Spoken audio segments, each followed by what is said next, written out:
काहे अभी उठ गुले तोरा 12 बजे ले सुतले टंगड़ी पसार के तोरा घर में कोई बोलल बे हम तो तोसे बियाह करके फंस गइनी ए ना तू हम तहरा ले बियाह करके फंस गइनी तारा माई के जवाब नहीं बे 12 मिनट के बाद देवाले में लड़ जीबे 11 बज गुले के नवे दिन घर में खाना नहीं बनल तार खाना बनावे खातिर तार माई के तेल लगावे खातिर ना हमर बाबू 10 लाख रुपया एगो बुलेट देले बारे ना ना तारा के चुमा ले खातिर आ बच्चा पैदा कर तार बाबू देले बड़न जब ठंडा होता तो भोसो ऐसे ही करे ले हई कहां डले बड़े अरे हई कहां हाथ डले बड़े सुतला में बुझाता कि कहां जाता का रे हाथ मरद मेरा में केकरा में झगड़ा होखेला झगड़ा लेखा में झगड़ा होला कुकुर लेखा झगड़ा ना होला मान जो ना ए ते जवन करबे तवन करम ठीक बा जो पहले बर्तन मांज के आओ ठीक बजा अरे बंची ना ते बर्तन में तेरे ऊ कहां बिया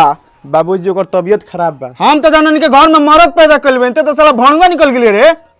बाबूजी जगह का पारे बीतेला हुए जानता टे मांजो हित मांजो साया सही ले ले बानी कुछ और पीछे के बा ब्लाउज अच्छा ठीक बा ले लेता नहीं